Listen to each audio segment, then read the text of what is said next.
Pak, mungkin menanggapi ini kemarin ada kabar kalau BPOM sudah merilis bahwa produk Reza Gladys ini dinyatakan resmi ilegal. Pak, mungkin seperti apa penjelasannya? Nah, kalau pertanyaannya seperti itu kan itu masih punya multi tafsir. Yang penting begini, Badan POM itu sebagai lembaga negara, dia berdiri di atas aturan, dia berdiri di atas undang-undang. Dan kita melayani seluruh rakyat kita, seluruh masyarakat kita. Nah, jika ada masyarakat kita punya konflik, karena ada konflik kepentingan, misalnya satu orang menuntut yang lain, tentu Badan POM secara objektif akan bertindak sesuai dengan apa yang menjadi kewenangannya. Nah, sekarang bersifat produk-produk. Siapapun produk yang memiliki dan melanggar aturan, tentu kita telah tindaki. Oleh karena itu, Badan POM berkomitmen bersikap netral. Ini penting supaya Badan POM jangan diseret ke kanan, jangan diseret ke kiri. Itu wajib Badan Pengawas Obat dan Makanan itu berdiri di tengah-tengah. Landasannya apa? Aturan. Landasannya apa? Undang-undang. Landasannya apa? Ya tentu peraturan. Baik itu peraturan Badan POM sendiri, peraturan presiden, ataupun peraturan pemerintah atau undang-undang yang dikeluarkan oleh negara. Itulah landasannya Badan POM berdiri. Dia berdiri tegap terhadap undang-undang. Nah, sekarang jika ada warga kita, taruhlah sekarang ada pesohor yang lagi dituntut oleh pesohor lain di Pengadilan. Nah, kalau ada yang pengadilan membutuhkan saksi ahli atas berbagai keputusan, Badan POM siap sedia sebagai lembaga negara untuk memberikan penjelasan sesuai dengan aturan dan penjelasan sesuai yang seharusnya dan tidak memihak ke kanan atau ke kiri. Kita berdiri di tengah-tengah. Nah, terhadap seperti yang salah seorang pesohor yang punya produk yang ternyata produk itu melanggar. Sebetulnya kan produk itu telah kita tindakin sebetulnya. Di mana kita tindakinya yaitu tanggal 2 November 2024 tahun lalu. Itu kan telah diumumkan dan tidak hanya pesohor itu yang punya, semua yang lain kita umumkan kan. Jadi tidak berpihak pada. Nah, sekarang bagaimana yang dilakukan oleh pesohor tersebut? Saya tidak bisa menyebutkan brand atau nama karena saya ini kepala Badan POM, tentu tidak bisa berpihak karena semua statementnya bisa bermanifestasi hukum, ya. Jadi contohnya misalnya ada produk yang tanggal 4 November tahun 2024 kita telah putuskan 4 atau 2 ya saya lupa. Yes. Yang jelas bulan November tahun 2024 kita sudah umumkan itu melanggar dan itu diumumkan secara bersama-sama. Bukan hanya pesohor tersebut punya produk tapi tentu produk-produk lain juga kita umumkan. Seingat saya ada 16 produk yang kita umumkan saat itu. Jadi sekarang telah dilakukan tindakan administrasi dan telah kita jalankan sesuai dengan aturan yang kami miliki. Nah, sekarang juga saya perlu informasikan Badan POM telah mengeluarkan peraturan Badan Pengawas Obat dan Makanan nomor 16 tahun 2025. Nah, peraturan ini secara guidance telah menetapkan aturan, tata cara, model, dan sejauh mana sebuah produk bisa direview, ya kan? Nah, kami bahkan berharap seluruh masyarakat bisa menggunakan haknya sebagai masyarakat, tetapi tentu ada rambu-rambunya.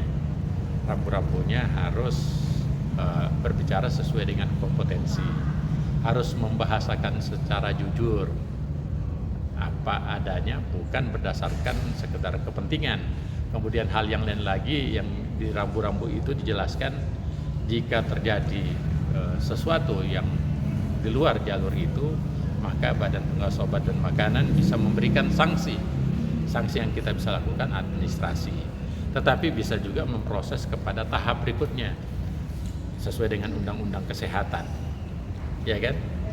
Sesuai dengan Undang-Undang Dagang dan sesuai dengan Undang-Undang ITE. Itu juga bisa diproses dan tentu prosesnya selalu di pengadilan. Nah, sekarang mengenai case tadi, saya juga baca di sosial media. Jadi teman-teman yang lihat ada komen-komen yang menganggap Badan Pengawas Obat dan Makanan berpihak. Kita tidak berpihak sama sekali. Badan POM tidak bisa dibayar. Badan POM tidak bisa, kita berdiri di atas aturan. Dan sekarang kalau siapapun yang melanggar, kita akan tindaki. Itu sih intinya. Pak, itu kan tadi seperti yang penjelasan Bapak, produk itu sudah ditarik 2024. Tapi kan sampai saat ini pihak yang bersangkutan masih gembar-gembor bla bla. Nah, kita tidak ada lagi. Saya belum selesai, Pak. Yang menjadi pertanyaan saya adalah apa yang dilakukan oleh BPOM ketika orang itu masih bebal juga, Pak, mungkin untuk penutupan klinik kah atau seperti apa gitu. Otoritas Badan POM tidak bisa menutup klinik ya. Kenapa? Karena itu otoritasnya di Kementerian Kesehatan, Dinas Kesehatan. Sementara Badan POM hanya berhubungan dengan produknya. Nah, produknya kita sudah putuskan kan. Apalagi kalau dia ilegal, tentu kita bisa sita kan gitu. Intinya begitu. Dan kalau yang berhubungan dengan dokternya, berhubungan dengan kliniknya, itu bukan kewenangan kami. Karena kita berhubungan dengan produk. Nah, kalau misalnya ada produk ilegal yang dijual, tentu kita bisa tarik dari peredaran obat tersebut. Sementara kalau dia dijual di klinik, kliniknya kita tidak bisa papain. Itu masuk kepada Undang-Undang Kesehatan dan berdasarkan Undang-Undang Kesehatan itu domainnya Kementerian Kesehatan. Yang dalam hal ini itu diserahkan ke Dinas Kesehatan. Dinas Kesehatan. Pak, apakah nantinya akan kemungkinan di Dinkes sendiri akan berkolaborasi dengan BPOM atau seperti apa, Pak? Saya kira seperti itu tentunya. Kita selama ini kan kerjasama lintas sektoral kita jalankan. Jadi kalau laporan masyarakat itu lanjutkan ke, misalnya lanjutkan ke Dinas Kesehatan atau Kementerian Kesehatan, kan dia punya juga ini. Terus dari Dinas Kesehatan meminta klarifikasi dari Badan POM, kita akan jawab seperti itu. Misalnya produk ini tidak terdaftar di tempat kami, ini produk ilegal. Dan oleh karena itu kerjasama dengan Badan POM-nya mengambil produknya, menyita produknya, sementara kliniknya tentu Kementerian Kesehatan, Dinas Kesehatan yang tanggung jawab. Kami tidak punya otoritas untuk menutup atau membuka klinik Kementerian Kesehatan. Pak, tapi apa sih menjadi indikasi BPOM bertindak Kalau untuk apotik, kami punya instalasi kefarmasian namanya. apa yang menjadi indikasi dari BPOM untuk menarik produk dari Reza Gladys ini, Pak? Apakah karena penggunaan suntik atau seperti apa? Saya kira begini, kan intinya itu semua sudah dijelaskan di press release kami, bahkan sudah dipublish. Tinggal di copy paste saja apa yang itu kan saya tanda tanganin itu. Berarti membenarkan penggunaan suntik pada produknya Reza Gladys, Pak? Nah, ini salah berarti. Siapa yang membenarkan? Tidak ada yang membenarkan itu. Tidak ada yang membenarkan. Buktinya bahwa Badan POM tidak membenarkan, Badan POM telah mengambil keputusan, telah mengumumkan, dan semua yang berhubungan dengan itu telah kita cabut dan kita umumkan, menurunkan warning kepada masyarakat jangan gunakan produk ini karena melanggar. Tapi kabarnya klinik Reza Gladys juga sudah akan disegel. Itu seperti apa? Nah, itu urusannya Kementerian Kesehatan, bukan urusannya Badan POM itu. Pak, berarti masih ada produk-produk yang mungkin masih tindak lanjuti oleh BPOM dalam case pesohor ini ya, Pak? Masih ada nggak kira-kira produk yang akan muncul lagi? Ya, tentu semua produk sekarang bukan hanya pesohor, kita evaluasi dan sekarang lagi dievaluasi di kedeputian terkait. Kalau berhubungan dengan obat di kedeputian 1, kalau berhubungan dengan kosmetik, skincare di kedeputian 2. Pak, Dan tentu penindakannya nanti di kedeputian 3 akan bertindak. Pak, pihak Fitri Sauteru temannya Reza Gladys juga menantang BPOM untuk melakukan sidak. Seperti apa nih Pak? Tanpa ditantang kita kan sudah menyidak kan. Berarti benar ya Pak, kemarin BPOM sudah mensidak Teman-teman sudah turun ke lapangan.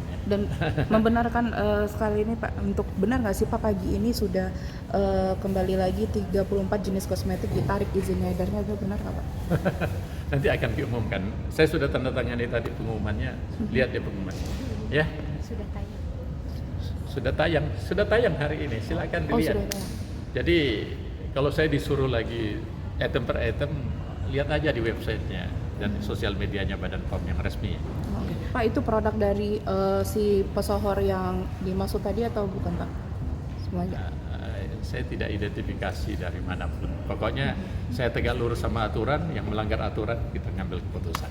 Pak, mungkin untuk ancaman hukuman buat si pesohor yang itu bila terbukti Jika produknya terbukti. 12 tahun, saya baca 12 tahun, itu benar nggak Pak? Ya tentu begini ya. Yang akan memutuskan itu adalah pengadilan. Kenapa disebut tuntutan 12 tahun atau 5 miliar? Itu yang menuntut nanti tentu data dari Badan POM akan diserahkan ke kejaksaan. Jaksa akan menuntut sesuai dengan aturan yang ada, hakim yang akan memutuskan. Jadi seperti itu ya. Berarti yang soal temannya Fitri Sauteru itu menjawab Jangan diarahkan terus begitu. Kita karena Badan POM harus netral. Badan POM harus netral, berdiri tengah-tengah. Iya kan? Bisa Bu, udah. Kan sayang lembaga yang begini besar untuk satu orang gitu. Kita harus terima berarti kasih, dia terima kasih. penerima tantangan Fitri Pak ya untuk Iya sidak ya. dong, kita tidak perlu takut sama siapa saja.